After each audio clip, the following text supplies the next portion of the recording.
friends who are non-native English speakers register to vote. Yep. Whether they're 99 years old or they are just turning the age to vote, we cannot let that be passive. That was exactly my suggestion as well. Awesome. We have to elect more people who care about these causes to elect the officials. Yeah.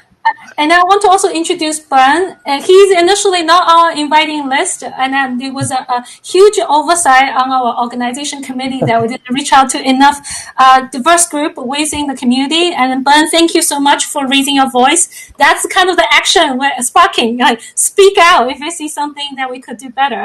So I want to give Ben some time to chat about your story and your thoughts or action for all of us can take to address them. Absolutely. I just want to follow up with Evan because he said some really important things, that there is a legacy here. And there's a legacy of this type of hate that's over a century old. My father came here in 1924 to work in the fields, and he had experienced the same thing. He's Filipino. And but there's also a legacy of resistance. And I think that's something that we have to sort of tap into here, because there is a resistance that has existed in the United States. It's allowed, people like us to sort of fight for our rights. And I think we have to tap into the diverse, knowledge base that does exist here in the United States. And I also want to echo the thing that we, it's not about it's not about, where we are in our careers and what we do and what we contribute to the innovation here. Because essentially, we're workers. We're workers for certain people in this country, and that's the perception that they have about us, no matter how high we ascend. I went to Williams College, and I still got called a gook 2 years ago. Didn't matter. I don't carry my degree with me. And I actually probably don't even look like I went to those type of schools. But the bottom line is that, we have to get into those places, as was mentioned earlier, where we are seen and people see us in everyday life through the media. And I think that's the most important thing. And the other thing, too, is we have to be willing to get our hands dirty and get out there into the streets. We can't do this electronically. They have to see us out there.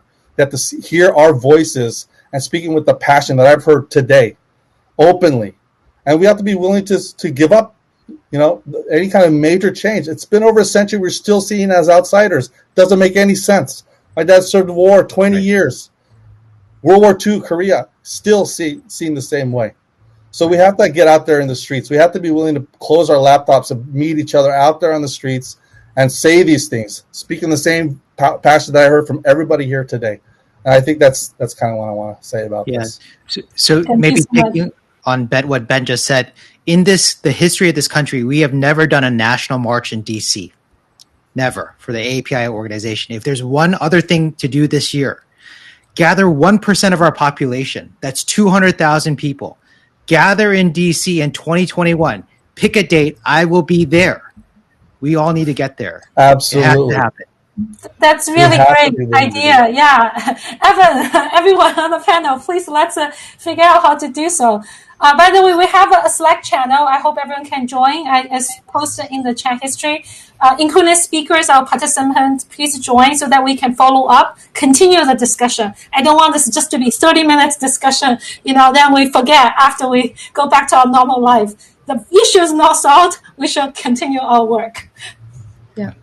So Chen, I just want to add one more thing. I think, we have this title on this channel said WTF, right, is going on.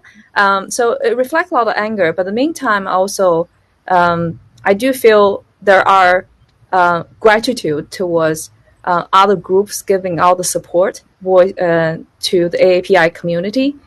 And I also feel compassion because as an Asian group, many of us have been doing pretty much focus on all the things that we're doing in front of us. And this gave me a different perspective that what other groups have experienced. Not just BLM, but not just, different minority groups, but overall, any kind of group that facing this kind of challenges. And it gave me a little more perspective how they have been go through. And I would not stand aside in the future for anything like that. So that's the compassion I also feel. And also I see hope, right? So Eric have suggestions, Vivian has suggestions, same as Hans, that this is something I have never seen the Asian community to be so united for the last 2 decades of being in the U.S. So I see hope. So that's just what I want to share. Yeah. Yeah. Thank you, Lake. And I also want to give a quick announcement. We have a full half day events. The next session about allies, what they can do to help us actually started now, 4:30. So I'm going to wrap up this session, and I hope everyone can join the future events as well. And then, so before we close it, anyone wants to jump in and grab the mic and give a more sort of a quick motivation for the audience? Just really quick, we heard about a national march in DC. If you don't go that far, the month of May is Asian American Heritage Month, Asian Pacific Heritage Month. We will, because it inspired me, we will collectively organize a day of action in the state capitol in California. So if you don't want to go that far, we can do something in May, Asian Heritage Month. Let's do it. Let's be out. Let's be proud. Bring friends. Bring grandma. Bring Popo. Bring everyone along. We'll do this together. We're no soon out to go. It's only 2 hours away. We gotta go. We're there. Get your vaccine. Get your masks. And we'll get going. Yes, totally. Okay, Evan, we will definitely reach out to you about that march. And also, Eric, you're the idea generator. We have note taker writing down everything. So thank you. We will follow up on that. All right. Thank you all for the wonderful speakers today we have in this panel. Let's all go to the next session to cheer for our allies as well. Okay. Thank you for organizing. Thank you. Yeah. Please click the bottom left. There's a red button. You can click and leave this session to go to the main page and join the next session. I'll see you all there. Thank you for the audience Thank you for organizing this. Thank you. Yeah, my pleasure. There's a lot of people's work. Thanks. Yeah.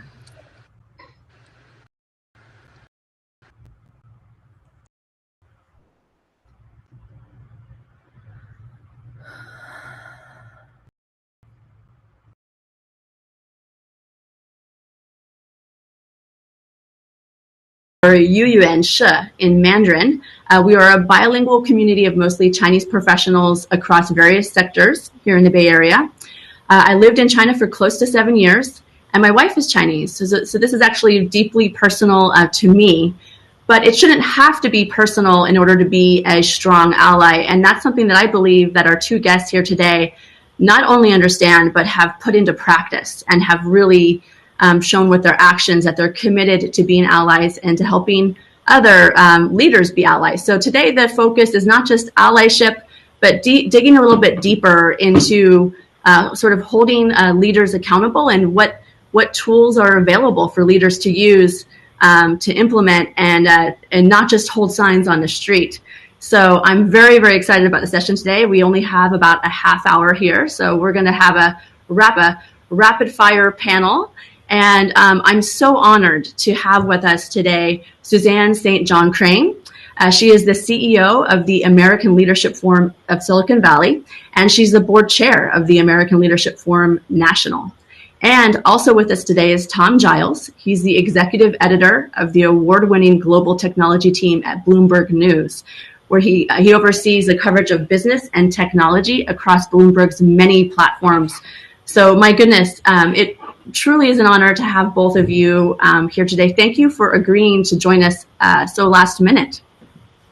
Happy to be here, Pat. Yeah, it's my honor to be here. Yeah, just so the audience knows, we started our first meeting about this rally was just 6 days ago. And we have an amazing team, mostly Asian women in tech. I think I'm the only non-Asian person on the team, which is a great honor. And so big shout out to the organizing team who worked really hard, and the platform Run the World, who has a great team backing us up here. So wonderful to have all of you with us. Please remember to donate, please remember to support, and let's stay in touch. Okay, let's jump right in. With Tom being a leader, you're a leader in the media yourself, and you also cover leaders in tech. I thought that your perspective would be especially interesting, given that you kind of see the trends that are happening out there in the media with tech, and also caught our attention because you wrote a wonderful article just over a month ago, sort of holding Silicon Valley leaders accountable and essentially saying, where are the leaders from Silicon Valley at? And it feels like a lot has happened since February, since you wrote that article. And I'd love to hear your thoughts about why you wrote the article, why you thought it was important, especially covering tech. Some people might say, why talk about this topic when you should be focusing on technology news? And second of all, I'd love to hear sort of your thoughts and reflections on what's happened since that article, and what kind of trends are you seeing out there in the news? Sure. Well, thank you, Pat. And it's my pleasure and my honor. We cover the technology industry, and what I started to see around February, this was in the time leading up to and just following the Lunar New Year, we all started to see it, the images, the very violent graphic images that were very arresting. And I started to look around, keep an ear to the ground, started to reach out to some of my friends in the Asian American community and asking the question of, is it just me, or is there kind of not a lot of conversation happening about this right now? And the overwhelming response that came back was, it's not just you. There's a dearth of conversation. There's a dearth of speaking out. There's an unwillingness to take a stance on this. And you saw it in different places. I mean, I won't go through the list. I mean, you definitely started to see people increasingly become aware and willing to issue statements, et cetera. But the more conversations I had with people in the community, and I do want to shout out to Eric Toda from Facebook, who wrote a really moving, if you haven't seen it, a very moving personal reflection on his grandfather's experience here in the U.S. and really calling to account people within the technology industry. And so I also had that same, you kind of go through when you start to hear about this, you kind of go through in your mind, well, okay, first of all, is it my place to write about this? Is it my place to shine a light on this? And then secondly, you brought this up, is why single out the technology industry? And the more I dug, the more it became clear. A few things emerged. One is, look, the technology is based here in Silicon in the Bay Area, and this is where there's a heavy concentration of Asians, as well as this is where the violence is taking place. It's happening right under our noses, literally across the street from us. It's in our backyard. Two, think about who the technology industry employs. Look at the vast numbers of people from South Asia, from East Asia, from Southeast Asia who are employed with the technology industry. And then third, and probably most importantly, is think about these companies, think about their influence, whether it's venture capital firms who are choosing tomorrow's technology, whether it's the biggest technology platforms that we're all using on a daily basis. They have this outsized influence, this outsized power, this outsized market capitalization. And so the resounding response that came back was absolutely there is a responsibility from this community to do something, to say something. Well, thank you so much for being an ally. I mean, you really, besides that article, I've seen some of your tweets that you've posted, and you have quite a following, and I definitely think that these are the things that can make an impact. I'd love to hear, has there been any response from other people in the media reaching out to you, or other things that have happened as a result of your actions? Well, I do want to share one episode, and it gets back to this question of our tendency, and I'll speak from people on the outside of the Asian American community. There's this tendency and a temptation to minimize the problems that are faced by the Asian community. There's a temptation. And the reason being, well, they're doing fine. It gets back to the model minority myth, right? And it's like, you know what? Again, this isn't necessarily my perspective, but it's one that you definitely see out there in the ether. It's, you think about the wealth, you think about representation, and when you look at the numbers of different groups that are represented within the technology industry, it's easy to kind of blur distinctions and lose sight of reality. When you start to really look into it, when I was in the previous session at the start before I came over to this one, and there was this realization about senior leadership within the technology industry. There isn't that much representation. So the episode that I want to share is that after I wrote the article, we had a panel at our Equality Summit that Bloomberg had a couple of weeks ago.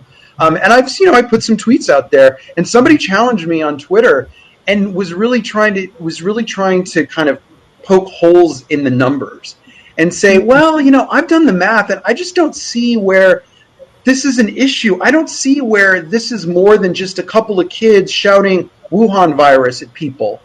And I really, I had to, withhold I had to be restrained in my response. But I said, I really encourage you to, one, really look at the data. Go to Stop AAPI Hate, which has been masterfully tabulating and keeping data and keeping track of what's been going on.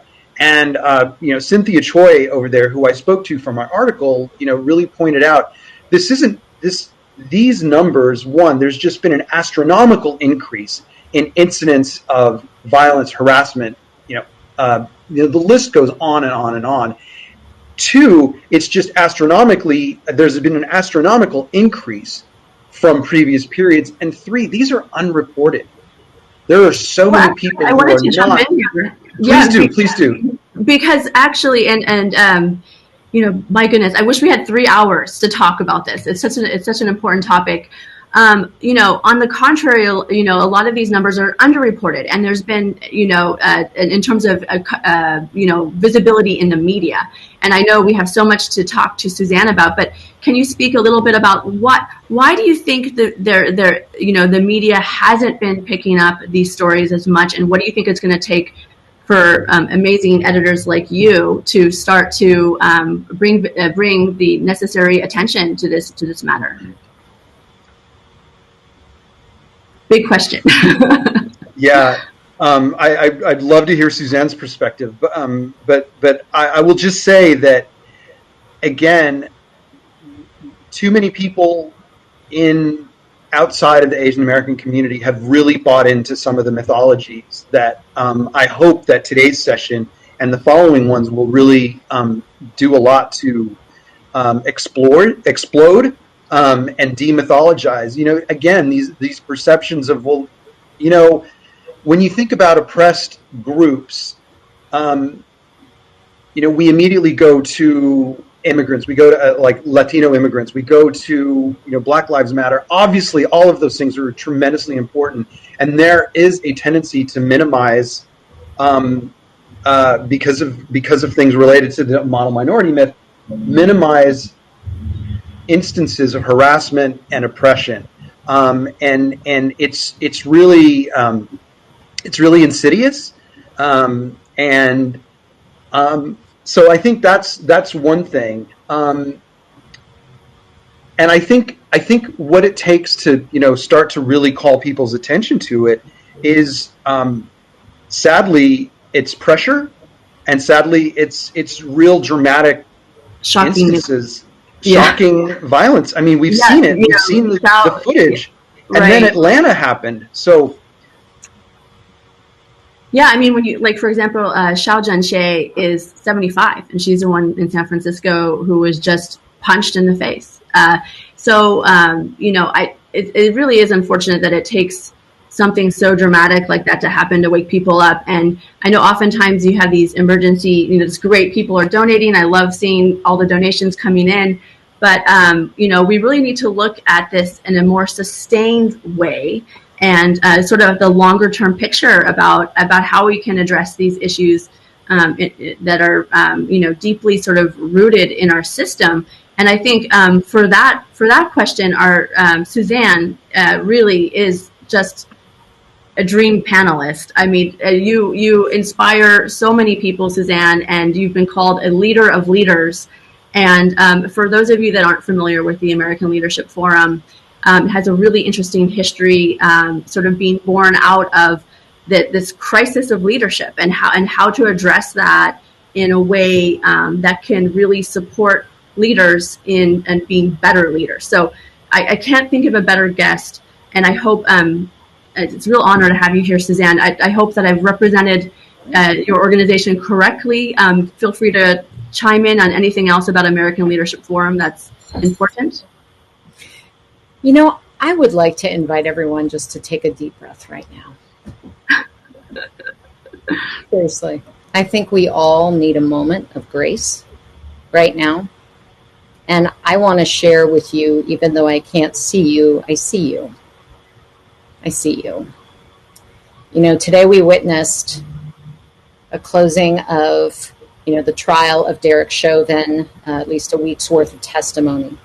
We saw a man ram his car into a barrier at our United States Capitol and kill a police officer. We are in the midst of a dis-ease that we have never healed from as a country. And I was reading an article this morning from Patrick Soon-Shiong, who's a billionaire owner of the LA Times. And he said, I've been completely disenchanted. I've been completely disenchanted. And I have to say that I feel that way too when I was born here. And so at ALF, what we're called to do is to bring together people to recognize each other's humanity. To recognize each other's humanity. As leaders and as human citizens. And as a white woman, I can't start with fixing things. I have to feel it first. And if I don't face it, I'm not going to feel it. If I don't face it completely. And so I just want to say that I, as a leader, as an American, feel that we have so much work to do around facing our disease. It's not going to be healed with a hashtag. It's not going to be healed with a variety of statements. It is only going to be addressed by rooting out the infection, right, which is racism. And so that's what I want to open with today. My heart is heavy for what's been happening in our country. And we're not going to fix this with a simple solution. We have to go deep. Somebody in the chat mentioned ethnic studies. I want you to know that at school districts in California, there are folks showing up saying outright, do not teach ethnic studies. This is happening in California in Silicon Valley right now. Okay? And so until we face our own racism as a country that this country was founded on and talk about it openly as leaders, we will not heal, and this will not change. So on that note,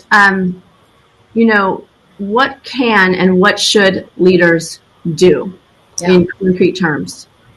We need to look in the mirror first. All of us. If you look at Ibram X. Kendi's book, How to Be an Anti-Racist, I just love the way that he frames that we all have this disease. We may not even realize it, right? But we have to do our own homework and look in the mirror, right? We have to do more listening than talking. We have to do a lot more listening than talking. At ALF, part of what we've done with our 740-person, network of cross-sector leaders is we've supported racial caucuses, Black at ALF, AAPI caucus, and the La Comunidad Latino caucus.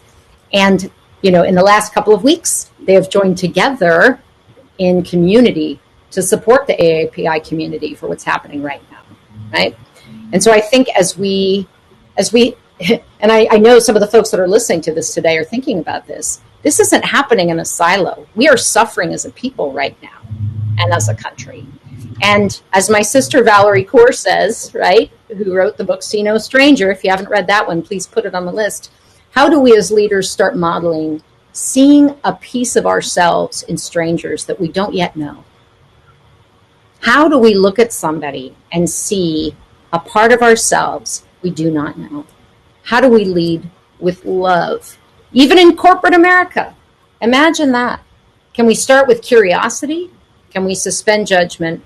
and lead with love as leaders. So I think there's so much we can do in terms of leaders of companies, right? In terms of creating culture that allows folks to bring themselves to work, their whole selves. In terms of creating dialogue circles, true ALF style dialogue circles, where again, everyone has a seat at the table and has an opportunity to speak and an opportunity to be heard. But it starts with us. It starts with us. That's amazing. And in our conversation just recently, you mentioned some pretty, I don't know if I can I call it news? It's it sounds like you haven't spoken about this publicly yet, right. But it's forthcoming. You talked about a complicity audit that right. was born out of a conversation with the Winners Take All author, Anand. Boy, can you pronounce the... Girdatis. I have on that one. Anand Girdatis, who wrote the book Winners Take All, and actually Tom was on the ALF Silicon Valley board as well, and was instrumental in kind of helping to shape that. But yeah, I mean, part of what we had this conversation with Anand, who said, if you haven't read his book, it's an expose on sort of the elite charade of changing the world in Silicon Valley, and it hurts a little bit to hear. Silicon Valley executive, but it's an important thing to read and to understand that we can't, and this is what the complicity audit is really about, that we need to look in the mirror as companies too. Are we on one side using hashtags and saying and walking a good talk, and on the other side, for instance, lobbying to keep tax dollars out of our local communities that perpetuates inequity, right? So I think the complicity audit is a tool that ALF is going to be releasing that is a series of questions that are for people ready to be courageous and make real change, right? To look at these questions and say, does my company engage in these sorts of lobbying practices? How do I show up as a leader? Am I a white leader? Do I call that out and own my privilege and talk about it publicly? So these are a series of kind of hard-hitting questions that are meant to inspire us, right, to think about the consequences of our business decisions and how we show up as leaders. So you'll be seeing that. Hopefully your viewers are going to be seeing that soon. Great. And I know the time goes so fast. We just have about 5 minutes left. I'm wondering, can progress be measured? Should there be tools to try to measure it? What would that look like? Is that necessary? How do you assess impact? How do you measure love? Right. Right? I mean, if we can stop seeing things happen at the Capitol or the tragedies that we're seeing on the street, that's progress. If we see more people of color in positions, as Tom was sharing, of leadership, right, with actual seats at the table and shared power, that's progress. Somebody mentioned allyship training, which is another thing I would just highly recommend. I know our ALF AAPI caucus is going to be doing that with our own 740-person network. And CARE Bay Area with Zara Ballou, she does offer that as well. So that is another thing we as leaders can do in terms of working with teams and shifting culture and empowering our teams. Wonderful. Thank you so much. And I'd like to invite each of you to sort of close with some thoughts for Tom, for your respective field, and you're both coming from different perspectives here. What advice would you have for your peers or for other leaders on what you'd like to see them do? Well, something that many of my friends have told me many times, and it's a word that recurs often, and that's invisibility. And so invisibility for the Asian community. And so something that what I've done is just have the conversations, get out there, listen, hear the stories, and then use my platform to amplify those. And so we did this. We did the article. We did we had the Equality Summit. We're able to use those platforms, share those platforms, give voice to other people who may not have an opportunity to do that, and then bring the conversation into the workplace, into your company. Stop AAPI hate. We'll have somebody come and lead a dialogue. We had it at Bloomberg. I mean, those are just a small number of things. Make a statement. I don't mean to minimize that. It's got to start somewhere. People need to be seen. People need to know that you care, that you give a damn. So find a way to do that. A statement, it shouldn't end at a statement, but it's got to start somewhere. Give money, give your resources. There's a whole bunch of organizations, many of them represented here, that, think about mental health, think about Asian journalists, the Asian American Journalists Association, Asian American Legal Defense and Education Fund. There's a lot of organizations that would benefit from this. But again, it's listen and be willing to engage in a dialogue and have some very hard conversations. Thank you so much. Any quick closing thoughts as we wrap up the session, Suzanne? It's not check the box diversity training. It's a lifelong journey. And be curious. I love it. Thank you both so much. I wish that we were meeting under different circumstances. I wish this wasn't the thing that brought us together, but I really can't tell you how much it means to me personally. I know to the feedback we're getting from the community, it really is wonderful to have your support. And for anyone who's out there who is interested in continuing this, we actually intend this to be the first of many more events. So please feel free to reach out to the leaders of this event, including myself personally, Pat Tegens at the Society of Heart's Delight. I do think it's really important that allies speak up. It means a lot to have allies there and having your back. And we can all be better allies. I know even for myself every day, I'm learning how to be a better ally. And I love that you ended with curiosity, Suzanne, because I do think it takes that, right? It takes being curious about other people, their lives, their perspectives, what they're going through. So thank you, everyone, for joining us. Don't forget to donate. And for our next session, we have quite a lineup. So these are we're going to be focusing on leaders in tech. I believe it is just a jam-packed lineup of speakers. And Shuo Chen is fantastic. She'll be moderating that event. And I believe you'll all be very inspired. So thank you so much for joining, and see you next time. Take care. Thank you. Going to be a really interesting follow-up to our previous first two sessions, because we're actually going to talk about some very specific action steps. So obviously we have some amazing influencers and leaders in technology across all these different subsectors in tech with us today. So we're honored and very much appreciative of all of them making their time to join with our event today. So I'm getting a ping from the team that maybe we should give folks one more minute before we officially start. So maybe we'll hold for one more minute and we'll start. While we're waiting, in terms of the event today, obviously we have a lightning round at the beginning where we have speakers who will be speaking with self-intros, sharing relevant experiences, as well as recommendations of specific action steps that we can all take. While they're speaking, if anyone has questions, comments, or anything like that, feel free to chat in comments. Actually, we have about 16 speakers in this session. So while you can't see everyone on stage at the same time, they're all here. They're just on mute off camera.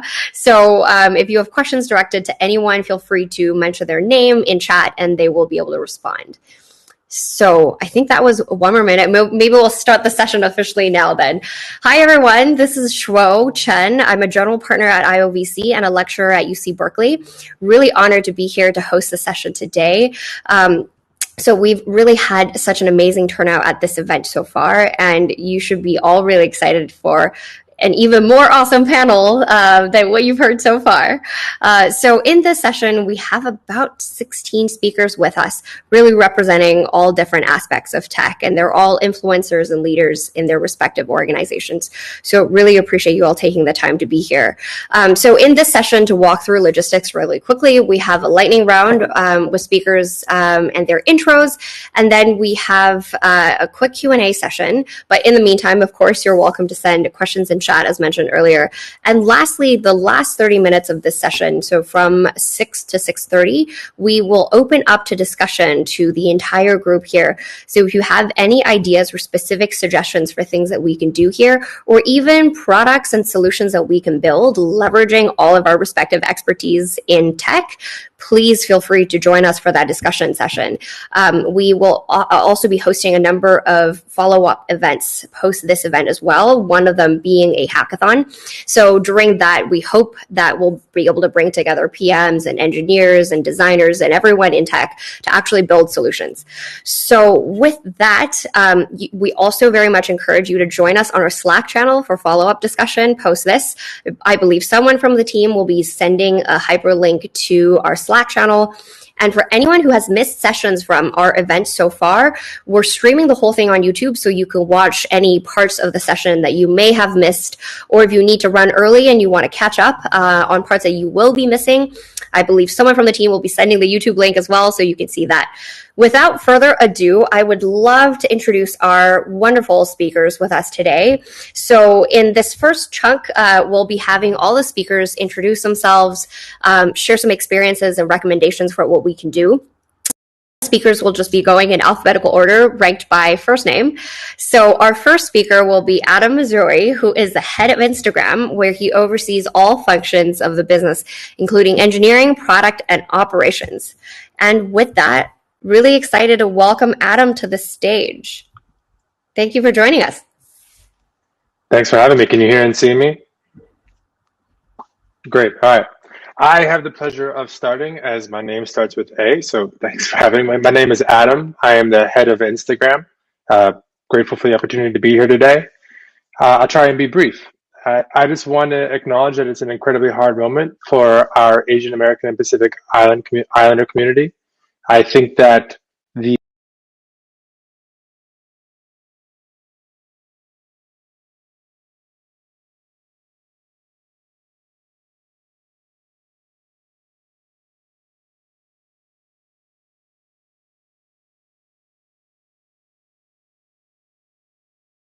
we can, as painful as it might be.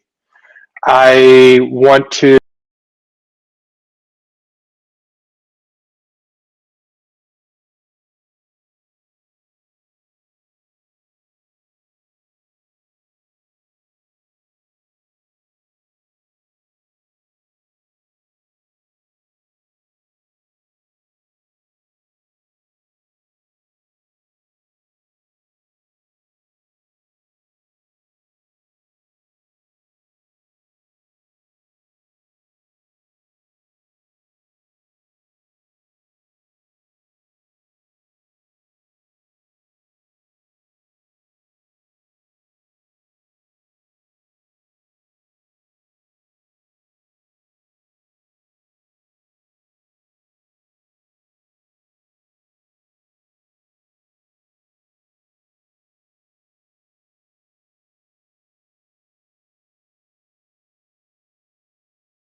so much.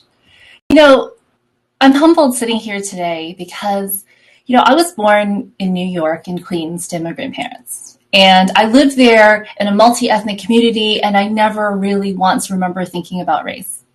And when I was 6, my parents picked us up and moved us to a small town in South Carolina where, at the time, the state was less than 1% Asian. And I remember waking up and every single day being different. And if I forgot, someone was there to remind me that I was the other. I was taunted by classmates. I'm sure many of you have experienced this. People egged our house. They threw stones and broke our windows. And I remember people calling us at all hours and saying, faking Chinese accents and ordering Chinese food at our phone, and being told in the street when I'm with my parents that we should just go back to where we came from. It's been really hard to talk about this because in so many ways, I've lived a wonderful life and I've had so many opportunities because I'm an American. But the two most pivotal things that happened in my life actually were driven by racism. And until a few weeks ago, I never shared them. My father, as I told you, moved our whole family to South Carolina. And the reason was because he was working at a big company in New York, and they refused to offer him the engineering title and kept him as a technician over and over. And after they had passed him up for many years, we decided to move south because he was told that the government didn't discriminate. And he became an engineer at the naval shipyard. That was one pivotal moment where it changed my life completely. But the second one is also very personal to me. We had been attending a church, a Southern Baptist church, for many years, and my parents asked to join. This was a church that sent missionaries to China, and they rejected my parents' membership. I still wear a cross today. I'm still a Christian, but I grew up a Presbyterian because of that. Think about what that means to a child to grow up in a place where you're told you're different, that you're the other, that you're always going to be a foreigner, you're never going to fit in. My immigrant parents taught me to just try not to stand out too much. Just ignore them. Study hard. Be diligent. Don't draw attention, because if you just don't talk about it, maybe they just won't comment. And it really worked for me for so long until it didn't. That's the thing. I learned to stay silent. I learned to, I actively rejected being an active part of the Asian American community because I thought if we all just try to fit in, if we try to conform, maybe people won't comment. Maybe it just didn't matter. And yet, the events of the last few months have reminded us that no matter what we don't say, it doesn't matter. That who we are is what makes us different. And it's what makes people comment on us and why people are attacking Asians today. The hardest part of the last few weeks was Atlanta was my home after college. I married my husband at the Atlanta Chinese Christian Church. I had our reception on Buford Highway. And after the shootings, I spoke to many of my friends from the South, some of whom still live in the cities that I used to live in. And for the first time, we shared stories of how racism has affected our lives and how much they worry about their children being subjected to what we were so many years ago. The thing that shocked me the most was that I have known some of these people 2-3 decades, and never once did we speak about the experiences we had of people who've attacked us, who spoke against us. In fact, we all stayed silent, even from each other. And so I wanted to join today to say that we need to stand together as a community and say enough. We just need to say it's enough. We are done pretending that if we ignore this, that it'll go away. That enough. We just can't continue to accept that we belong here a little bit less than everybody else. That it's enough. We need to say that it's enough.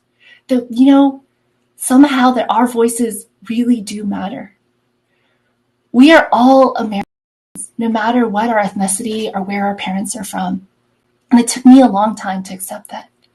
It took me a long time to accept that who we are means that we belong just as much as everybody else. And hate has no home here.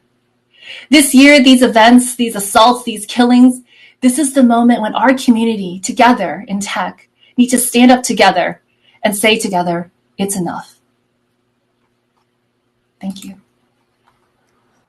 Thank you so much for sharing such personal experiences and also being so courageous and being vulnerable and in sharing all of your experiences.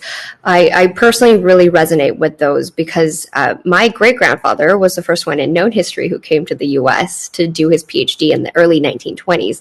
And yet, because of the way that I look, very much perceived to be outsiders. And I think even by cultural background, it's very easy to stay silent. At least in our family cultures, we're almost taught to work hard, put our heads down. And so I really appreciate you sharing the message that it's important now for us to really speak up. And with that, I would love to introduce Eugene Zhang as well as our next speaker. So Eugene is a founding partner of TSVC, a Silicon Valley-based venture capital firm focused on building and scaling early-stage tech startups. Eugene's investment focus is emerging technologies and fintech, and he has led investments in over 70 startups, including Zoom, Quanergy, Lex Machina, Trustber, Trustco, Carta, Ginkgo Bio, EquityZen, and the list goes on. So we're really excited to have Eugene here with us today. Thank you for coming. Okay, thank you. Can you hear me? Yeah, I was so moved by Deb's speech. So let me jump to something. Originally, it was not on my mind. That was the conversation, I think 2 or 3 days ago, I had with my wife. I have 2 boys. They were born 95 and 99. And then somehow they had a visit over the weekend, and then my wife just told me the 2 boys now don't think it's impossible that someday on the street they will be stopped and say, you should go back to your own country. So when they were little, they didn't realize this could be possible. Right now, when you ask that question today, maybe they cannot say it's impossible. So that was kind of, I was so moved by the kind of relate to the previous speaker that, but let me do a quick introduction myself. I was born in Shanghai, and then spent 8 years there, and then another 8 years in Xi'an, and then 8 years in Beijing. I came to United States 89. During English classes, I remember I learned I remember now 3 things. One was America was this melting pot. Wow, that's kind of a very fascinating idea. Another America is this kind of the also we learn Martin Luther King's "I Have a Dream," also in English as a second language class. It was very kind of moved by that speech. And then also, America was such a land of opportunity, right? So that we watch during the early days of the 80s, China was more open. So we were a lot of kind of bring influence by these. So, with that, I came to the United States with such a dream, pursue the dream. So fast forward, now I'm, here over kind of 30 plus years in the Valley. I was fortunate to working with very good people. One company I work at, Sun Microsystem, and later on I worked with the co-founder. He was from Japan, and I realized, wow, after we work on a project, it was sold for $68 million. It was like, wow, you don't have to work on a job, but you can get rich by being an entrepreneur. So all these things, kind of dream materialize, motivate me to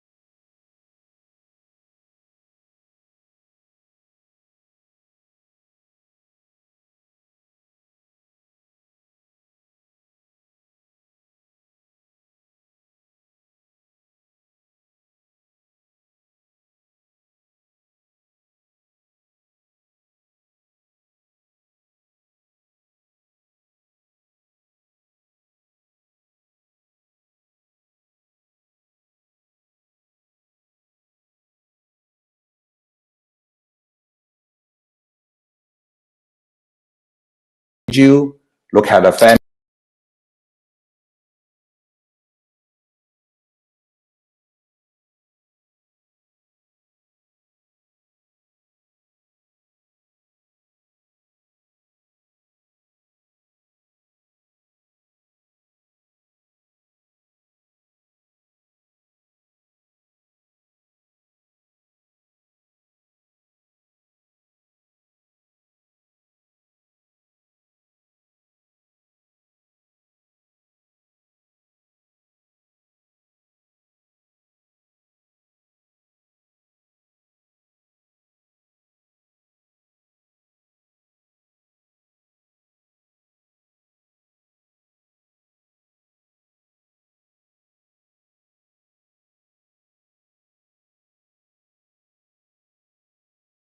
and I'm really willing to do more.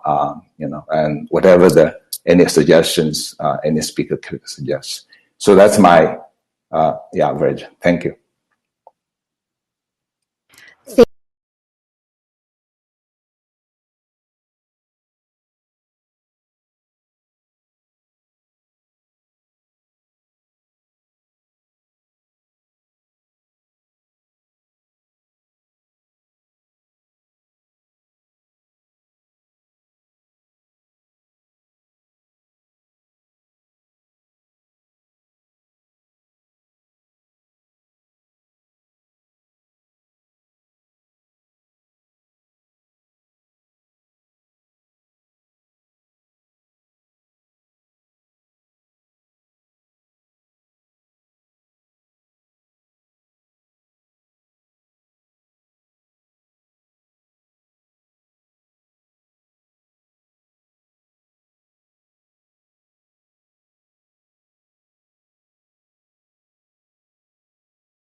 Oculus, Fusion, Alert Me, Lucid, Motive Dwelling, among many others. So with that, Han, welcome. Thanks a lot, everyone. I want to thank the organizer for putting all the hours behind the event. I'm sorry, even before I get started, I got so emotional. Just before the event started, I was watching some of the news coverage. People got attacked.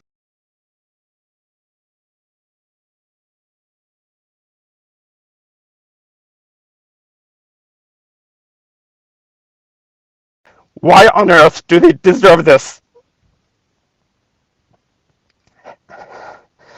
We are having this peaceful virtual rally thanks to the technology.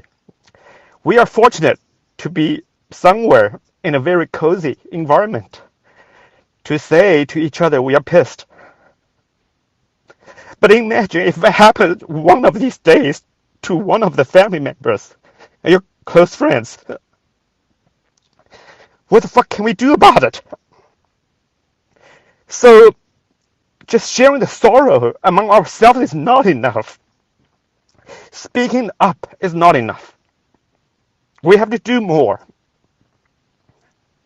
So every piece of contribution from each member of the community counts. So I know it was a week ago on short notice, got this email or actually message on WeChat about getting involved in this event. I don't even know the agenda. I don't know where I was set on the speaker list. I don't care. But I want to be here to show, I'm in it. I'm in it not just for myself. I'm in it for everybody in this community. So of course, it turned out I'm stuck in traffic, so I got pulled off the highway to make sure I can still just dial in on 5G. But then, of course, with all this message coming up, watching those horrible videos just put me in such an emotional state. Because I just changed my entire script. I thought to tell the audience, don't be emotional. Right? Control our emotion, be more rational. Right? Think about the rational action we should take. But what's wrong with being emotional? If it happens to your family, your loved ones, of course, we gotta be so emotional. We gotta be angry. We gotta tell the world we are fucking angry. So, a little bit about my story. Personally, I've been so fortunate. I've, not really encountered one of these horrible moments in my life in the past 23 years of my American experience. I came to the States at age 21 when I finished my college in China. So I came here thinking about this notion of American dream. But I had no idea what American dream was all about. For the first couple of years when I was doing my PhD, the dream was about getting a job, getting my H-1B. After I got my job at a company in Philadelphia, which was a Fortune 500 company. My dream was to, get to the next step on my career ladder, to get advanced, to learn more and be more, to the point that I decided to actually quit the job to go to business school and did my Wharton MBA. And then 2009, without any job inside, I came to came to Silicon Valley. That's where I've spent the last 12 years calling home, to be in the venture capital business. The first couple of years, I thought it was all about merit, right? You got to find a good deal, invest, prove yourself in front of partners, and so on and so forth. And I worked hard on it. Then 2016, I became sort of entrepreneur to start this fund called iFly. That was a defining moment in my career and life, because I finally realized I could actually do more than just being a fund manager to generate returns. If I could make a choice to add a bit more social mission into what we do and where we invest, I wanted to make sure that happens, because I became the captain of this ship called iFly.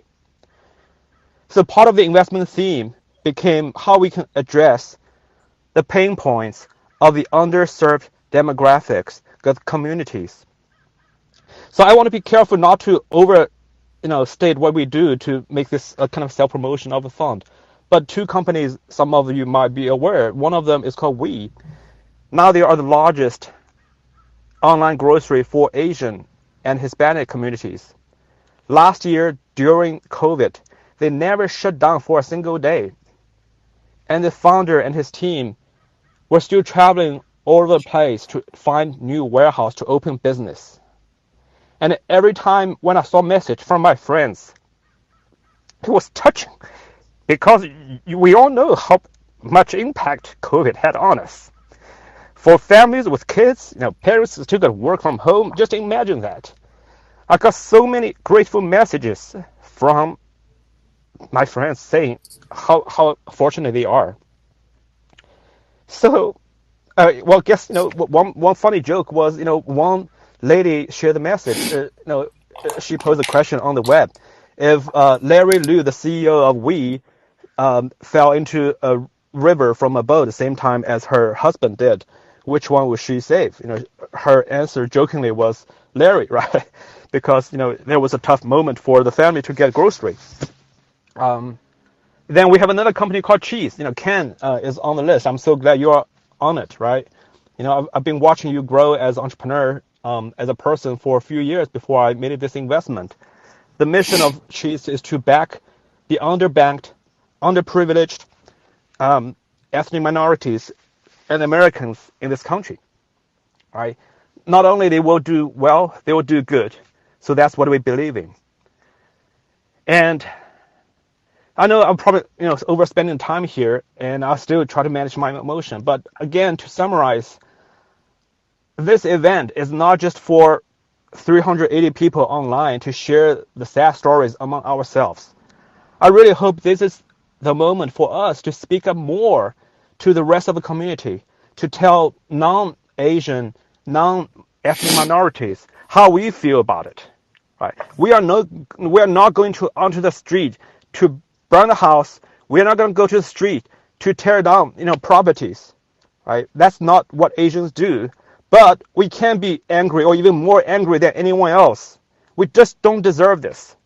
So I would ask everybody who has a voice, speak up in any context you can, right? And we are also in the tech community. If we have a better solution to also make sure not only we finish and accomplish the educational piece, but also if we have a better way to capture the offenders and those guys who attacked us, they should face consequences.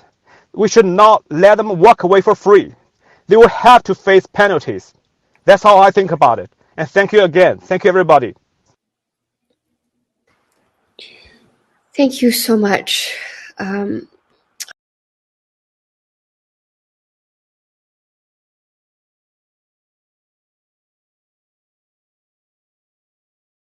Be able to embrace that and to share that takes so much courage. So really, really appreciate you sharing. I think all of us here, even those who weren't on camera at multiple times, I heard people wiping away at tears and really feeling all the emotions that go behind all of these personal experiences that we all have. So thank you. And it's only fitting that we then pass it on to Ken, who has obviously worked with Han very closely. And I will briefly introduce Ken as well.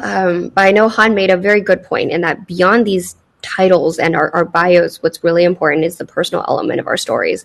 That it's easy to see just the successes in bios, but then miss all the struggles and things that we go through. And so thank you for really bringing personal experiences to that.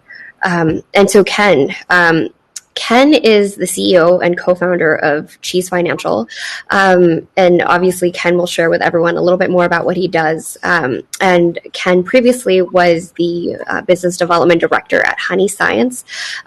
He also bicycled across the US from Seattle to New York, which is quite amazing. I'm not sure many of us can claim that we've done that. And he's also a serial entrepreneur as well as a published book author. And with that, Ken. Thank you so much. I want to pause a little bit and then share my story with a very happy beginnings.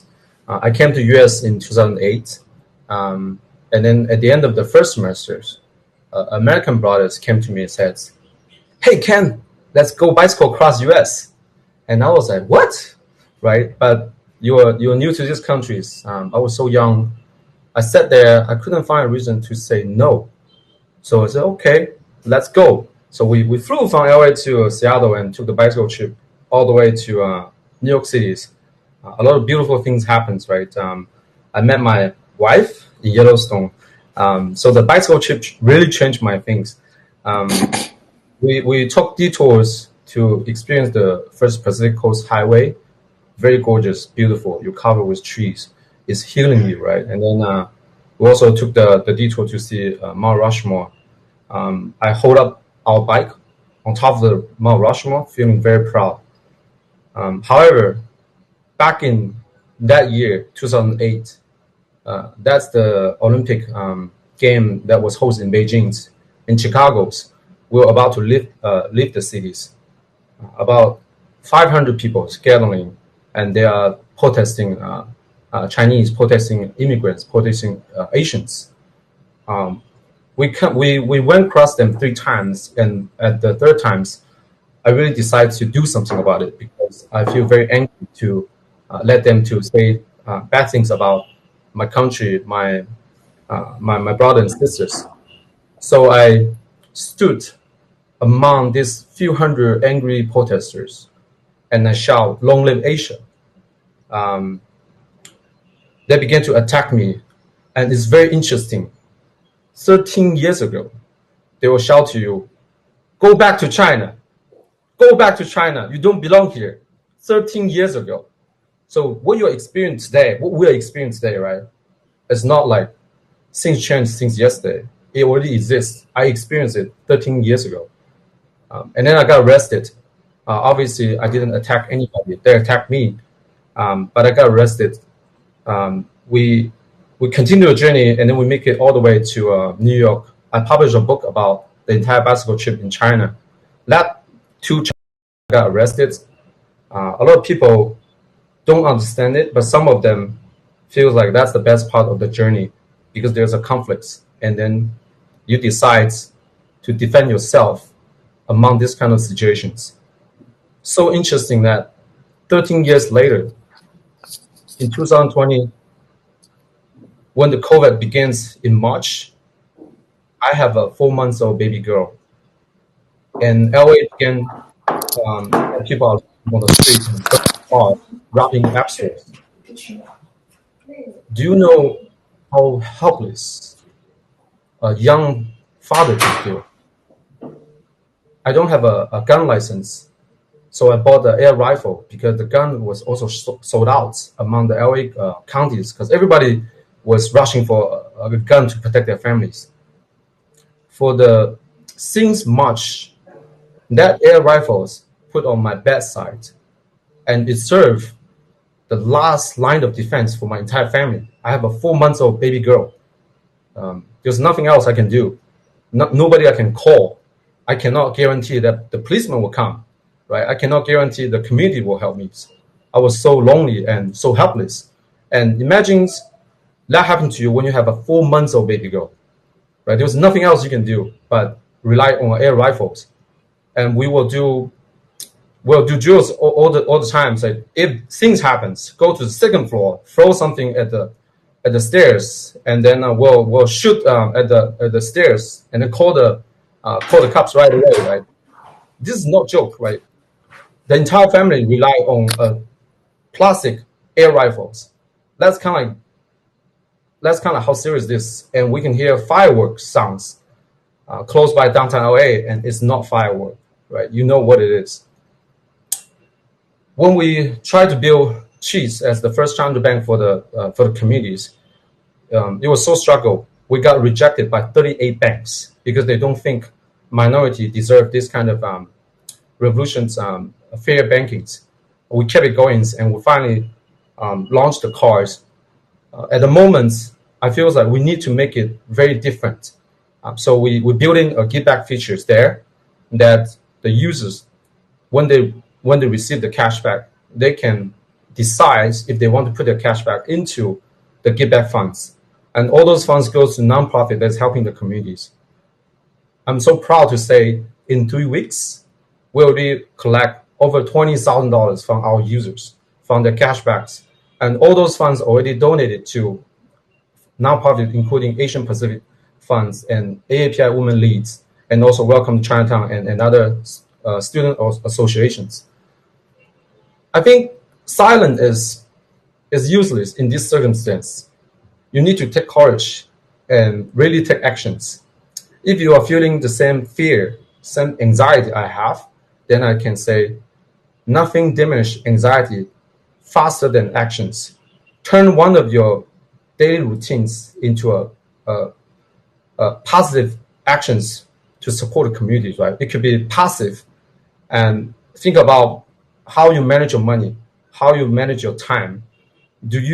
Can you fit in one of the elements into helping the communities, right? I think that's kind of things that we should do, because these things begins to me 13 years ago, but to the entire generations, that's like a few hundred years ago. It's a long battles, right? Gathering today won't just solve the problem. So I encourage everybody to rethink how you manage your money, your time, and your network, and put something in your agenda saying, I'm going to do this from now on. So I know it give me positive input to solve my anxiety and helping the communities. Thank you. Thank you so much, Ken. I saw a lot of comments really following the session and your sharing. I think there were a lot of comments earlier about how we really need to get rid of the model minority myth, because how can you possibly feel so alone and anxious in your own home? I think that really describes the level of pain that it doesn't take extreme actions to express, but it's important for us to recognize that side of our story. And with that, I would love to invite our next speaker, Li Fan, who is the former CTO of Lime and also former senior VP of Pinterest. She has been in a number of leading roles within a number of technology companies in engineering across Baidu, Google, and obviously most recently Pinterest and Lime. And she's led engineering teams at all of them. And so with that, Lee, would love to bring you to the floor. Thank you. First, I want to say I'm so moved by the previous speaker's talk, and it just, for me, like I didn't think about this. It's going to be such a moving and educational moment for myself. So I'm a first generation immigrant. I came United States in '96 for graduate school. I have to say, when I came, it's in some way it's ignorant, or it's in some way it's those model minority psychology, just hands down, work hard. I never really think about discrimination or different from others. But when I reflect back, I want to share some story, and I suspect it happened to almost everyone. not one story. It just happens. It's consistently throughout the year. I remember every time I get on a taxi or met somebody in restaurant and the people try to make a conversation, the most common question I got is, where are you from? So when a few years when I in American, I don't feel anything. I know, okay, I came from Shanghai or came from China. This is a common question. I look different. Fine. Then fast forward, I stay in Silicon Valley for more than 10 years, since 1999. And I bought a house. I'm a naturalized citizen. I have kids here and I feel settled. So one day, when people ask me, like a taxi driver or Uber driver, I don't remember, ask me where you're from. And I naturally say I come from California. That was in New York. And he just added one more thing, where you originally from. And I pause a moment and say, oh, okay, I originally from China. I know he's nice. He just like, okay, I know China. Believe it or not, I love China. He just want to have a conversation. But what I want to say is I got those questions again and again, even after more than 20 years in US. And even if I say I came from California, I came from Silicon Valley, people keep pushing, say, where you originally from. And I just realized, reflect back, just because the way I look, just because maybe I have accent, people just don't think you belong here. And as that awakening moment, particularly in the past year, say, look, we are here. This is my home. I'm a citizen. I call this. I have kids here. But how can we make sure we are a member here and people no longer question where you're from? So a lot of us speakers already see many good things. So I just want to add 2 points. One is I want to share a very powerful quote by Hillary Clinton when she wrote an article for Atlantic last October 2020. And it is article about women's rights.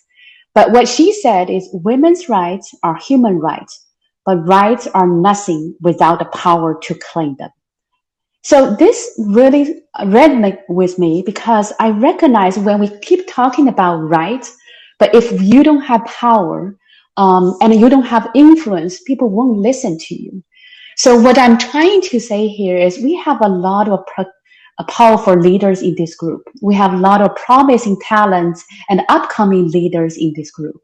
And I just want to say, no matter what you do, where you are, whether public or private sector, let's support each other and support yourself to be a powerful person. Not necessarily you have to be VP, CEO. Of course, it would be great. We have more CEOs, VPs, assembly members, senators, mayors in this community. But I think we collectively really should support each other and be mindful. We need to be powerful in what we do. We need to be powerful in our message. We should stand up to those even micro level discrimination and just calling out people, say, hey, it's, I came from California. I'm here. And what's more important is what I should go, not where I come from, because we are all here in this country. And so I just want to just emphasize the quote, because when we keep talking about rights, we should be treated equally. But ultimately, it is up to us as a community to make sure we have the power and influence and the voice that people will listen and will pay attention. I think that's the first one. And the second one, I want to express in some way a hope or maybe a worry, is that I noticed that even though, like Hans and Ken said, those discrimination has been here for many, many years. But we, as a community, my feeling is we only waken up because all the devastating things happened recently. It takes murders and takes injuries and takes all those devastating events for us as a group being waken up and say, oh, gosh, it's just not safe. It's so terrible. But what I'm hoping is it's just not just a 1 month or 2 months news cycle. It's not one rally or two rally. And we should continue on, even hopefully when things improved, when there's no more or much less those murder or injuries, we still pay attention and appreciate how deep this situation is. And we will still talk about it, have those rally, support each other, and be vocal about what we have been through for decades, not just last few months. That's all I want to say. Thank you so much, Lee. In the interest of time, I know that this is supposed to be the lightning round, so I'll try to introduce all of our remaining following amazing speakers very quickly so we can get to Q&A by the audience. But I hear so many comments that really resonate with everything that's been shared so far. So without further ado, our next speaker is Lee Jin, the founder of Atelier Ventures. Thank you so much for joining us, Lee. Hey, thanks for having me. Can you guys hear me? Yes. Awesome. So I'll just be really quick because I know we're running short on time. Quick background is that when I was 6 years old, I moved to America from Beijing, and it was a major shock to the system. Up to that point in my life, I did not even realize that I was Asian because everyone around me was Asian, and then became so painfully aware and reminded of my Asianness basically every single day in school. And we all know how kids are. I remember being bullied, people making fun of the way my eyes looked, the way our language sounded, the food I brought to school, told to go back home where I was from. And I'm not proud of it, but I grew up feeling very resentful towards my parents and really towards the whole universe for putting me in that position. Like, why couldn't I just be like everyone else? And fast forward to last summer 2020, I was setting up my first venture fund. I launched my own fund, and I spent last summer basically fundraising for it. And I would meet with various LPs, and they would tell me that they had a new diversity initiative to fund diverse managers. And I asked them, okay, that's really cool. Do I count as diverse? And they would hesitate and say, actually, no, you're not diverse. Like, you're not diverse enough. Like, you wouldn't count for this program. And I was totally baffled because I didn't know how to feel about this. Like, on one hand, had we moved to this society that was so race blind that my Asianness was no longer seen? I remembered all of my experiences growing up, and it felt like they were just saying that that didn't count, that didn't matter, that was totally invisible to them. Those experiences I had as a child growing up feeling very Asian, like I was just imagining that, and I wasn't diverse actually. And I think this juxtaposition really is reflective of what it is to be Asian in America today. When it's beneficial for other people to define us as Asian, then we are Asian and we are different from them. When it suits them, we are not diverse enough and we're invisible. And I think that this is problematic because our identity is not in our own control. It's defined by other people. We are pushed around, we're molded by others, we're either too Asian, not Asian enough, invisible, not diverse, too othered, and I'm just really sick of it. And I think it's time that we seize back control over our own identities and our own narratives, tell people who we are and what we deserve and how we want to be treated, proclaim that we are both American, but that we are also Asian and that we have had different experiences to them. So that's all I want to say in terms of tactical advice. Be there for your friends, ask them how they're doing, make space for them, buy them pepper spray. Thanks for organizing this. Thank you so much for sharing, Lee. Although I have to say the last buy them pepper spray was an interesting turn of what I thought your concluding comment was going to be. Just wanted to offer some tactical advice. Thank you. It's very specific. I actually do carry pepper spray on myself now every day too. Thank you. We'll definitely come back because I know there's a lot of questions. There's a lot of folks who are DMing me with questions. So I apologize for rushing, but we will definitely come back. And next we have Vijay Bradwaj, who is joining us. He is the VP of Product Innovation at Netflix. He leads a team of experienced technical and quantitative product managers to direct Netflix efforts in integrating data science and machine learning into Netflix product marketing and content creation functions. The team obviously combines deep ML and algorithm knowledge with a firm bias towards business impact to push algorithmic innovation forward at the company level. So really excited to have you join us today. Thank you. Well, thanks for having me. I'm already going to say I'm not going to be half as articulate as the speakers before me, but trust me, I feel as strongly about this as any of the people who've already gone and everyone here. So let me start with a little bit of an introduction. I came to the US in 1998. I grew up in southern India.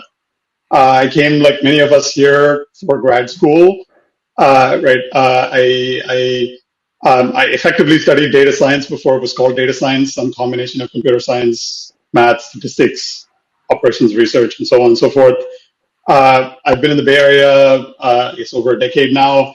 I went through the hallowed halls of Yahoo, as many of us have in the past. And I even, when I was an individual contributor at Yahoo, I had the pleasure of getting a ride home from Jerry Yang, who's well known in this community, and I remember talking with him about his experiences as a founder and so on and so forth.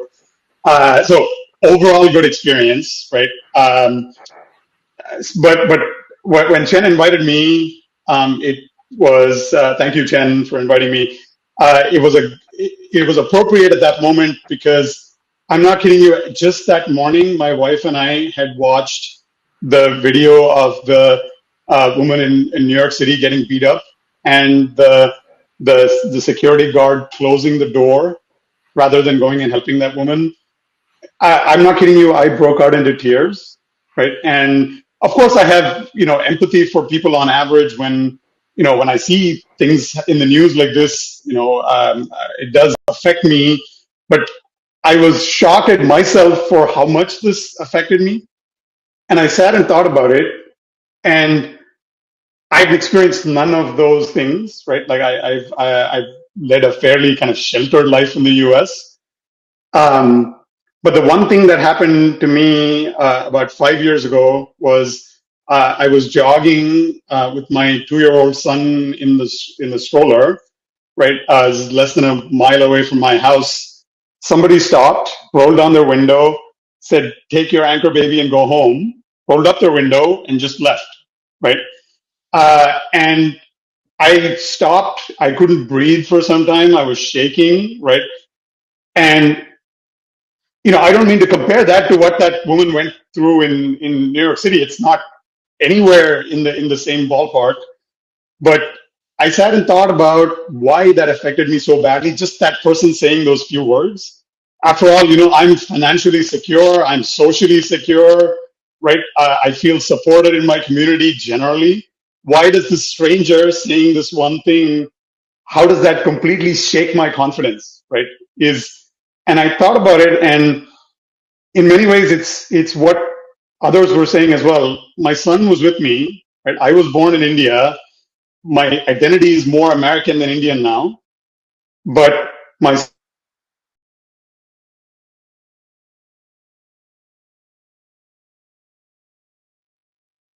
in.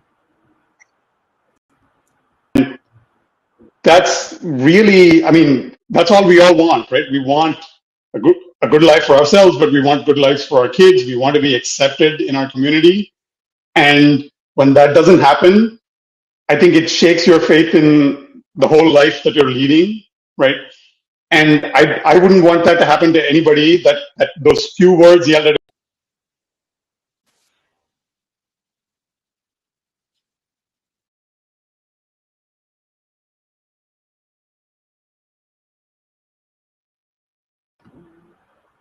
I think Vijay may be having a little bit of a connection challenge, but I believe he will come back. But with that, thank you very much, Vijay. We'll bring him back on to wrap up when he's back online. In the meantime, I would love to introduce our second to last speaker, Xiaodang Wang, who is a seasoned design leader who has worked at... Oh, yes, Vijay's back. Okay, sorry, my network blipped there. Anyway, so that one experience has really shaped my sentiment on how I want to act on this. I do things at work related to this. We're having a societal conversation about bias in AI. In fact, Chen and I are together trying to make sure that the AI that we use in Netflix doesn't reflect the same biases that the data reflects back into the algorithms.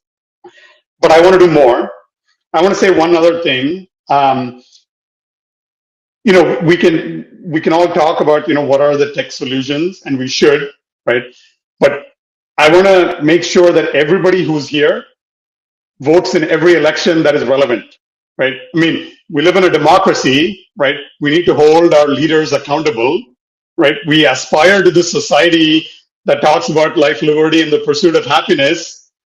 When that doesn't happen, if the government is not accountable, then we can build all the tech solutions that we want. That's not going to have any effect.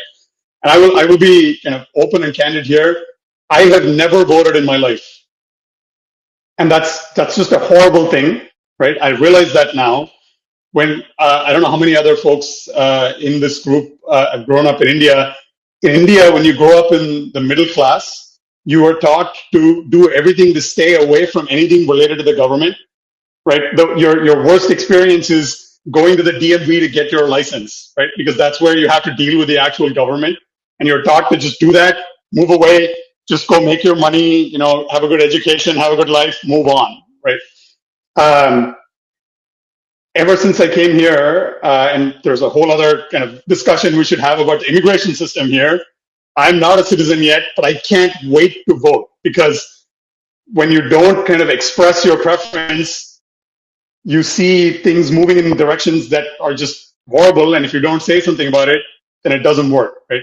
And even the tech solutions that we should be thinking about, in my opinion, a part of the solution should be connecting the people to the government. And there are things like that, right? Change.org exists today, right? How many politicians are held accountable for not acting on any of those petitions? I don't see the accountability. The question for me is, how can the community generate that accountability? And more generally, it doesn't have to be adversarial. Let's work with the government to make change. And let's not think of them as a hindrance, as I have for my first 22 years of life in India. All right, thank you. Thank you so much for sharing, Vijay. And I think your last point is so important, because there's so many of us who have been here for so long, and yet due to the immigration system, you can contribute so much and yet not be a citizen and have the right to vote, which makes those individuals who have the right to vote, makes that vote so much more valuable. So definitely so important for everyone to go out and register and vote. I know we're running short on time here, so just wanted to quickly share with folks that because we're live streaming to YouTube, you'll be able to catch up on anything afterwards in case you can't stay for the whole session. We do have 3 other concurrent sessions that are happening now. One, a legal protection workshop, if you want to learn about specifics that you can do to protect yourself. We have leading lawyers as well as a hate crime expert who is going to be sharing more experiences from there. There's also a mental health workshop as well as a self-defense workshop. So for those of you who want to attend and listen in, you can either go after the session or now and watch the remaining of the session post, but either way you'll have access to everything. But without further ado, our 2 remaining speakers, all super important in this space as well. So to come back to Suzanne's intro, Suzanne is a seasoned design leader who has worked at multinational internet companies, unicorn startups, and tech consulting firms. She has built and grown world-class international design teams in Europe, Asia, and in the US. And with that, please. Thank you so much. I'm really grateful that, for having me today. And thank you to the organizers and all the guest speakers, right, for stepping up today, right, during this really critical time, and to raise our voice and to take our stance. Personally, I have been traveling around, right, since a young age, and I've lived extensively in the United Kingdom, in Singapore, and now in the US since 2017. It is absolutely shocking for me to witness racism and violence at this scale. It's actually the first time in my life. I've never experienced this in the 35 countries I've been to. And this is 2021. We're talking about sending people to Mars, and yet we're still killing people on Earth just because they're different. I can't even imagine what violence people will bring to Mars, to be honest. And this is mind-boggling. I personally do not feel safe. And I have stopped going outside since the Atlanta shooting happened. And I've seen friends and neighbors sharing more and more recent video footage of violence and hatred against Asians, right? It's very, very depressing, I think, for all of us, right? Especially what one Han shared. And before I talk about what we can do, I think we must take a closer look at the root cause of racism and the violence against Asians. And an 1854 California Supreme Court case called the People v. Hall set a dangerous precedent by ruling that an Asian person couldn't testify against a white person in a criminal proceeding. And that understanding that there would be no legal repercussions for violence against Chinese people just changed the way that white people in America interacted with Chinese. They were seen as open to attack. And this is told by Beth Lee Williams, who is a history professor at Princeton University. And in 2020, the US President Donald Trump blamed the pandemic on China and spreaded racist comments in the media. This irresponsible behavior caused a 150% increase in crimes against Asians over the past year. Our culture valued hard work, valued humbleness, and we were told, right, from a very young age, you should work hard, be obedient, and you will be rewarded.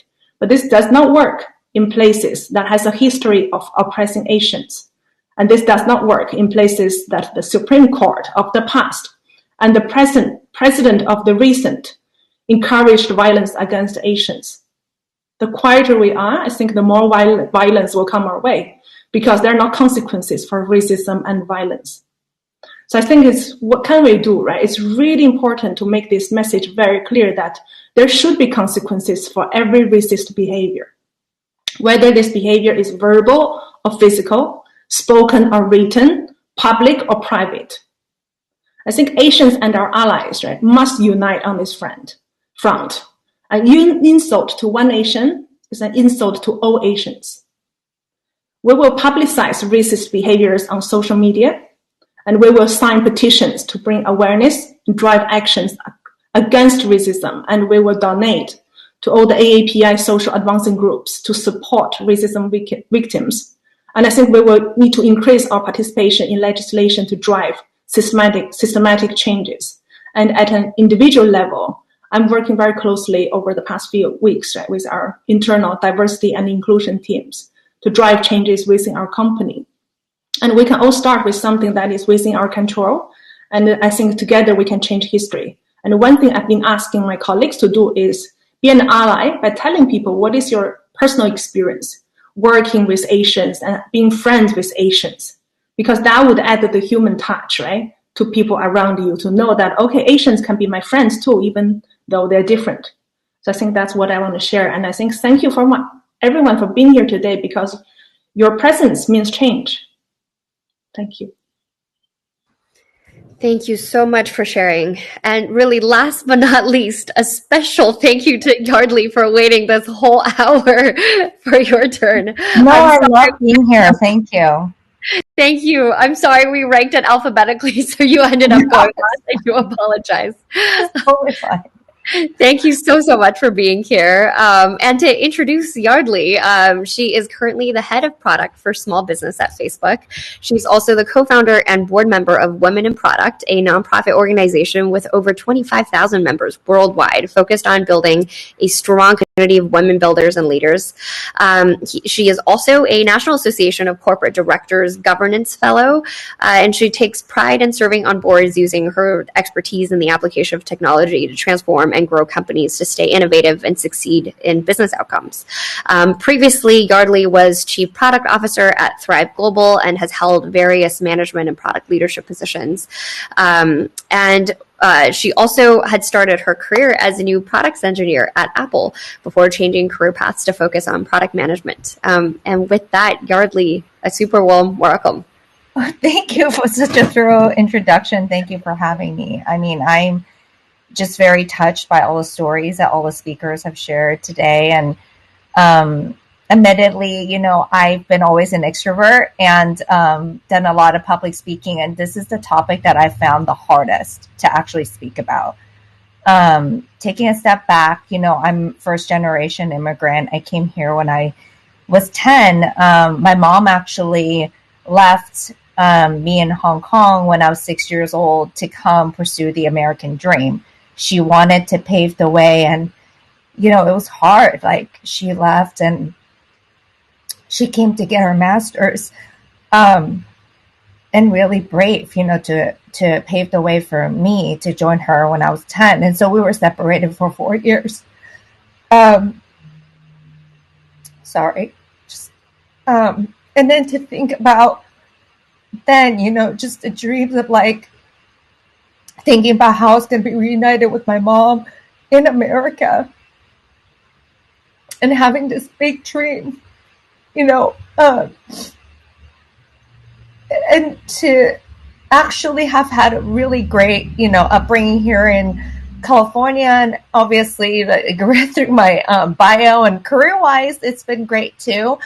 But in recent months, just to see the violence on our community, and for so many of us that have been silent for so long about the topics and the racism that we faced, my first thought wasn't about myself. I was more thinking about, wow, I'm really worried about my 100-year-old grandmother.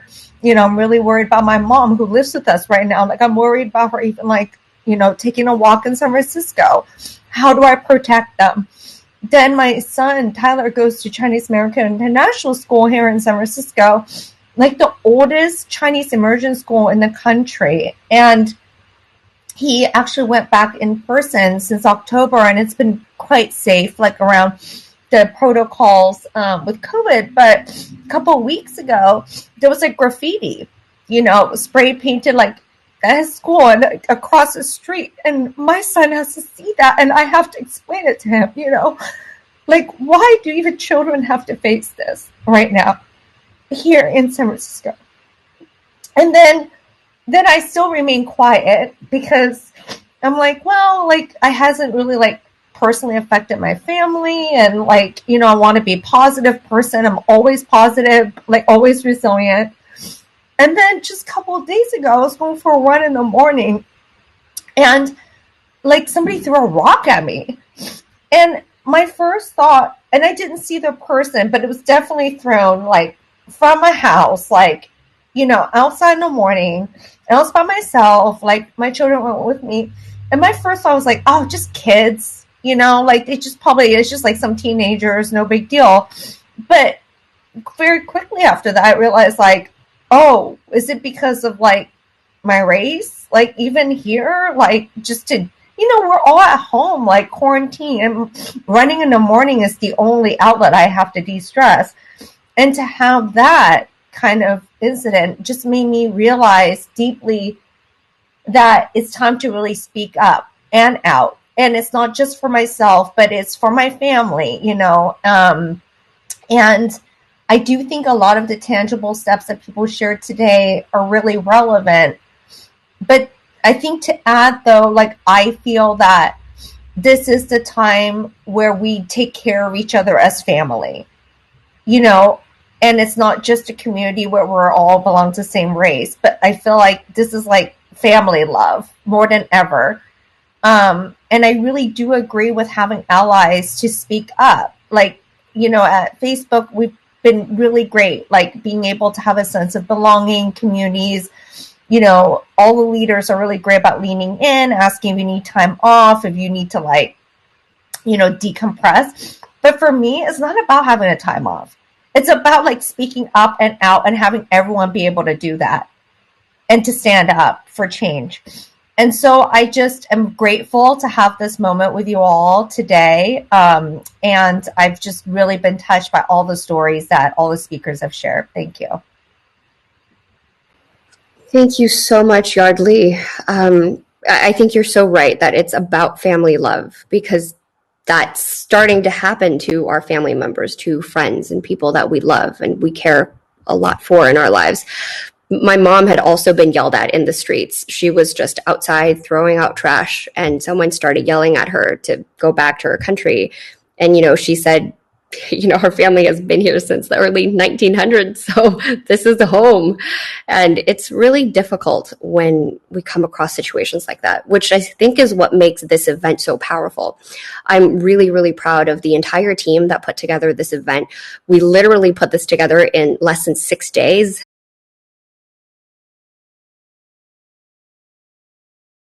Like single company, they just come together. And then the moment they come together, they join force, there could be a lot of kind of synergy generated, and you can see a lot of kind of surprising results coming out of it. So that's how we envision to organize this hackathon. Time frame perspective, we're looking to maybe start a series of events towards end of April, May-ish time frame. There's going to be multiple tracks. So obviously this anti-Asian hate is going to be one of the tracks. We're going to have, invite a lot of experienced product people, engineer people, teachers from all different kind of institutions to give us education, to give us guidance, to show us how to get things done. And then from audience perspective, you don't need to be a developer to participate, right? You can be a developer, you can be a product manager, you can be a designer. You could also be a business people, any kind of background. Sorry, I just want to say Sure. You can also be a high schooler, college student, primary school, all good.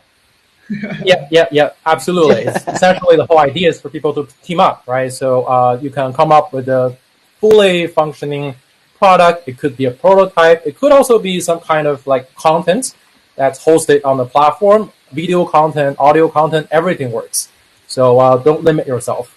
TikTok video is fine, totally legit. So sign up. Yeah, absolutely. Yeah, I can give you guys. Oh, sorry. Sorry. I will give it back to you in 1 second. I had some DMs with people asking how to reach us. I think all of us here are pretty open to people just reaching out to us directly. So you can add us on LinkedIn. You can message us there. Some of us have our emails on LinkedIn as well, so you can email us as well. But all the speakers here, if you hover your mouse over their video image, you can see their full name, their titles, and then you can also reach out to us.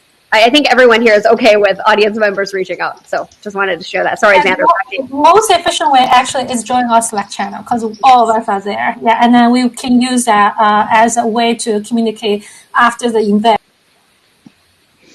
Sorry, Xander. Back to you.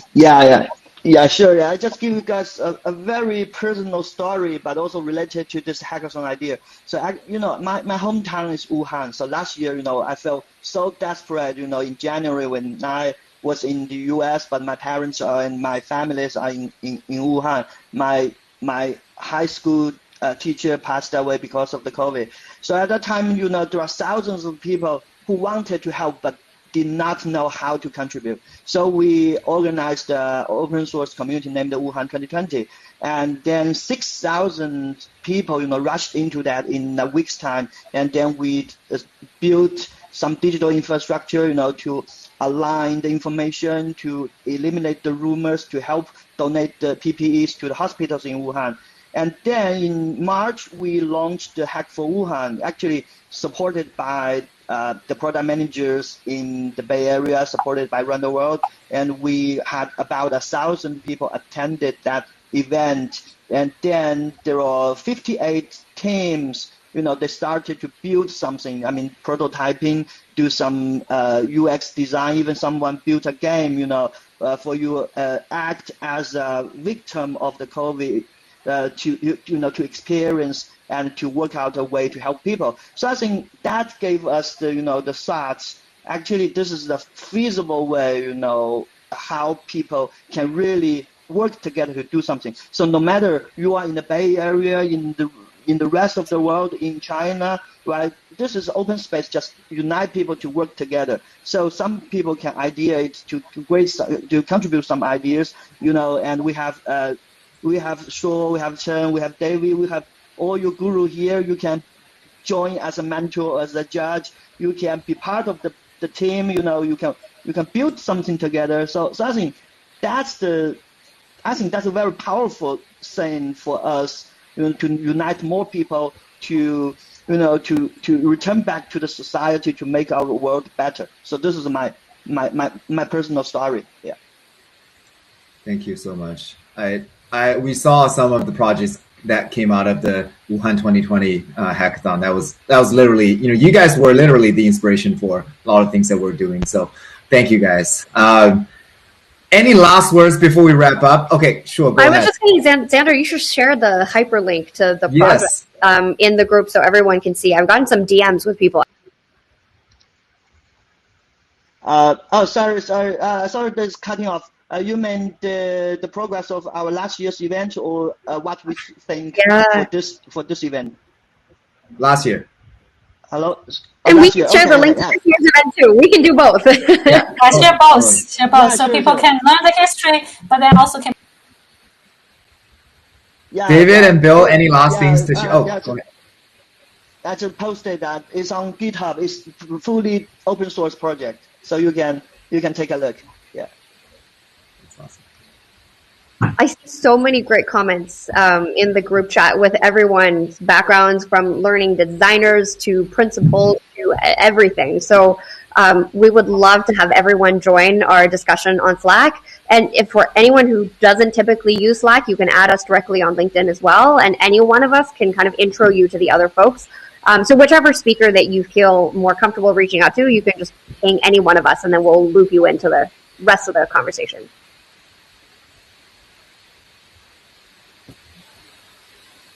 All right. I guess, David, did you have something to share before we wrap? Oh, I just want to say thank you so much for creating this event, and it's super, super inspiring. And I think just speak out, and actually just be aware is the first step, and then we can do something. And I hope that this Chinese is always like a dangerous and opportunity, right? So it is dangerous, but it is an opportunity for the whole community to do better and work together. And I cannot imagine what are the great things come out of this tonight in the future. Thank you. And UD is on the stage. UD is one of our organizers too. Thank you, UD, for helping along the way. Anything you want to share before we close? Yes, I can't wait. So first of all, I feel thrilled to be part of this event. Thanks to all the organizers, speakers, volunteers, and audience, everyone to bring everything together. And this is absolutely mind-blowing event for all the Asian Americans. Second, as the president of Shanghai Jiao Tong University Alumni Association in Silicon Valley, I feel so honored that we have Bill Jia, our alumnus, here to support us. So I just want to shout out to all the university alumni associations in North America. It's time for advocacy and action. We should ally with each other. That's all. Thanks. Thank you, Yudi. Yeah, I would just say that I really hope that we take this opportunity and stand together. Whatever country we came from, whatever ideology that we share, whatever we think about, like, we all are one human race, and no one race is above or below any other race, and we're all citizens of the earth. And we need to stand together and fight any sort of racism or hatred. And I know we have always been a little bit on the quieter side, but let's do it. Let's do it together, and let's be loud together. So I just want to thank everyone for coming today. And this will not be the last time you see us. We will be reaching out over and over again. So please bear with us. And we all look forward to all the things that we can do together in the future. And with that, thank you so much, everyone. Thank you so much. And if you can just spread the words. That you can post on social media afterwards, and let more people know what is going on.